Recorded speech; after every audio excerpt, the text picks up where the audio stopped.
उन्होंने की तरफ से स्टेटमेंट निकाला उसने सैटरडे के दिन, जिसमें उन्होंने कहा है कि गाज़ा जो नॉर्थ गाज़ा का इलाका है वहाँ पर 3 में से 1 बच्चा मालनरिश हो रखा है। ये नॉर्थ गाज़ा का इलाका में पिछले कुछ दिनों से जो सप्लाईज़ है ना के बराबर पहुँच रही है।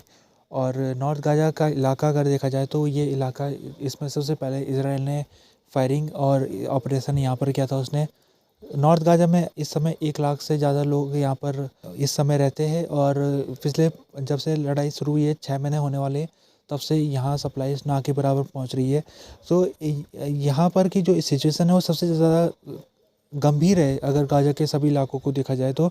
और कुछ सप्लाईज़ भेजने की कोशिश हो रही थी यहाँ पर नॉर्थ गाज़ा में ट्रकों से भेजने की, लेकिन वो सप्लाईज़ बीच रास्ते में उनमें लूट-पाट हो जा रही है, जिस कारण ये नॉर्थ गाज़ा तक सप्लाईज़ नहीं पहुँच पा रही है। हालाँकि जो मैरीटाइम कॉरिडोर निकाला है, जिसके तहत कल एक शिप पहुँच गई थी सिप्रस से, वो नॉर्थ गाज़ा में पहुँच गई थी, तो उम्मीद बंधी है कि मैरीटाइम कॉरिडोर के रास्ते से और शिप भी आएगी और गाज़ा के नॉर्थ वाले हिस्से में सप्लाई पहुँचाएगी। इसके अलावा दूसरा तरीका ये भी अपनाया जा रहा है एयर ड्रॉप करके। एयर ड्रॉप अमेरिका द्वारा किया जा रहा है और उससे नॉर्थ गाज़ा के लोगों तक सप्लाई पहुंचाई जा रही है। लेकिन ये जो दोनों मैरीटाइम कॉरिडोर और एयर ड्रॉप, ये कुछ ज़्यादा हेल्प नहीं करने वाला है, क्योंकि इनमें जो सप्लाई है वो ज़्यादा नहीं पहुंच पा रही है। तो एक ट्रक का जो रास्ता है उसको क्लियर करना पड़ेगा और यहाँ के लिए सप्लाई भेजनी पड़ेगी। लेकिन उसके लिए पहले सीज़फायर करना ज़रूरी है। सीज़फायर होगा तभी ट्रकों के लिए रास्ता सुरक्षित हो पाएगा। ये जो UNRWA ने आज के दिन स्टेटमेंट निकाला, उसने ये कहा है कि 27 बच्चों की मौत हो चुकी है पिछले कुछ दिनों में डिहाइड्रेशन और माल न्यूट्रिशन की वजह से। और साथ में UNRWA ने ये भी कहा है कि इस समय टाइम हमारे पास बिल्कुल नहीं है और हमको यहाँ पर तुरंत इस इलाके में सीज़फायर करनी पड़ेगी और उसके बाद इन इलाकों में सप्लाई पहुँचानी पड़ेगी। जो पहला मैरीटाइम कॉरिडोर से शिप निकाला गया था सिप्रस से, वो गाज़ा पहुँच चुका है और गाज़ा में पहुँच के उसने 200 टन सप्लाईज़ गाज़ा के इलाकों तक उतार दी है। अब ये सप्लाईज़ कुछ दिनों में गाज़ा के इलाके तक पहुँच जाएगी। और जहाँ तक इसराइल का बात है, तो इसराइल की मिलिट्री ने कहा है फ्राइडे के दिन कि उसने ये जो शिप है जो पहुँची गाज़ा में, उसकी वो इंस्पेक्शन करेगा और उसके बाद उसको सप्लाईज़ को दूसरे गाज़ा के इलाकों तक भेजने की अनुमति देगा। तो दूसरा कार्गो भी तैयार कर दिया गया है, ये सिप्रस से आने वाले कुछ दिन में निकल जाएगा गाज़ा के लिए।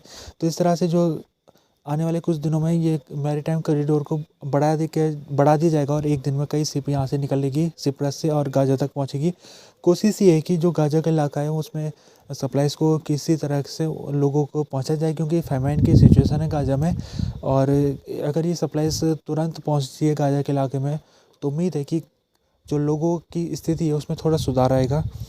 र्यूटर में रिपोर्ट आई है कि डेविड बनिया जो हेड है इसराइल की मोसाद एजेंसी के, ये अभी कतर पहुंचने वाले हैं। वहाँ पर ही ये कतर के प्राइम मिनिस्टर के साथ बात करेंगे और साथ में वहाँ पर ही इजिप्ट के ऑफिशियल्स के साथ भी बात करेंगे। तो ये जो मीटिंग होगी दोहा में होगी संडे के दिन, और ये जो सीज़फायर के ऊपर ये मीटिंग होगी कि किस प्रकार से सीज़फायर किया जाए।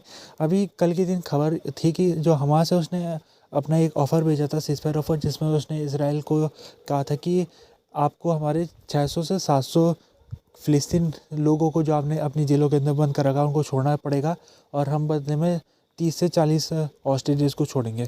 तो इसराइल ने इसको मानने से मना कर दिया था। इसराइल के प्राइम मिनिस्टर नेतन्याहू ने कहा था कि ये जो हमास की डिमांड है ये काल्पनिक डिमांड है, इसको हम नहीं मानने वाले। ये जो हॉस्टेजेस है उनको हमास सबको छोड़ना नहीं चाह रहा है। वो कह रहा है कि हम कुछ हॉस्टेजेस को छोड़ेंगे और बाकी अगर हॉस्टेजेस को इसराइल चाहता है कि वो छोड़ दे हम, तो उसके लिए पहले इसराइल को यहाँ पर परमानेंट सीज़फायर करना पड़ेगा। जहाँ तक इसराइल की बात है, तो इसराइल ने कहा है कि हम यहाँ पर परमानेंट सीज़फायर नहीं करेंगे गाज़ा में। और दूसरा इसराइल ने ये भी कहा है कि हॉस्टेजेस की लिस्ट पहले हमास को इसराइल को सौंपनी पड़ेगी कि कौन कौन से हॉस्टेजेस अभी हमास के पास है। हमास या हॉस्टेजेस लिस्ट को सौंप नहीं रहा है, तो इस वजह से इसराइल भी इस डील को करने से मना कर रहा है। इसराइल के प्राइम मिनिस्टर नेतन्याहू ने साथ में ये भी कहा है कि जो रफ़ा का इलाका है वहाँ पर इसराइल ने कभी भी ऑपरेशन वो कर सकता है और IDF को नेतन्याहू ने ऑर्डर दे रखा है और कभी भी IDF रफ़ा में ऑपरेशन कर सकती है। तो रफ़ा का जो इलाका है वहाँ पर लगभग 10 लाख लोग वहाँ पर रुके हुए हैं, शेल्टर ले रखा है उन्होंने वहाँ पर। तो नेतन्याहू ने ये भी कहा है कि उन्होंने अपनी सेना को ये भी ऑर्डर दे रखा है कि जब ऑपरेशन शुरू होगा तो इन 10 लाख लोगों को सुरक्षित जगह में ले जाना पड़ेगा। अमेरिका के फॉरेन सेक्रेटरी एंथनी ब्लिंकन, उनका स्टेटमेंट आया था। एंथनी ब्लिंकन ने कहा था कि जो अभी तक ये ऑपरेशन है रफ़ा का जो होने वाला है उसके बारे में हमको कोई जानकारी नहीं है। अमेरिका ने ये कहा था कि अगर इसराइल रफ़ा में कुछ करना चाहता है कार्रवाई, तो पहले उसको इस इलाके के जो सिविलियन है उनको एवैक्यूएट कराना पड़ेगा।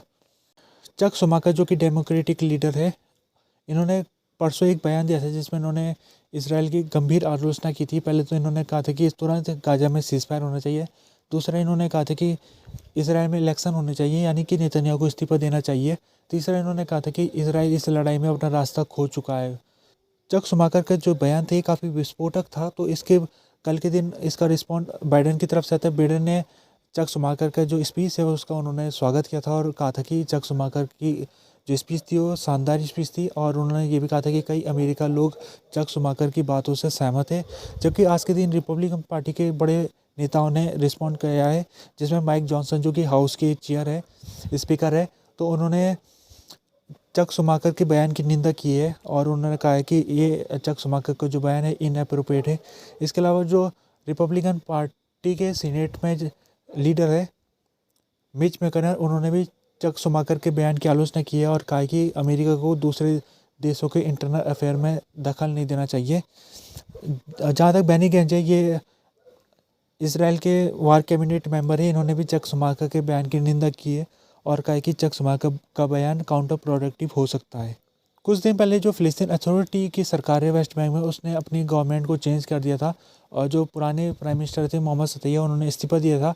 तो कल के दिन नए प्राइम मिनिस्टर को चुना गया था और मुस्तफ़ा को प्राइम मिनिस्टर बनाया गया। तो उसके बाद जो दूसरे फ़िलिस्तीन ग्रुप्स हैं जो कि इस समय गाज़ा में शासन कर रहे हैं, जिसमें हमास शामिल हो गया है और इस्लामिक जिहाद और कुछ छोटे ग्रुप्स हैं, इन्होंने कल का जो वेस्ट बैंक में नई सरकार बनी थी उसका इन्होंने विरोध किया और कहा है कि ये हमसे बिना पूछे ये नई सरकार बनाई गई, जो कि ठीक नहीं है।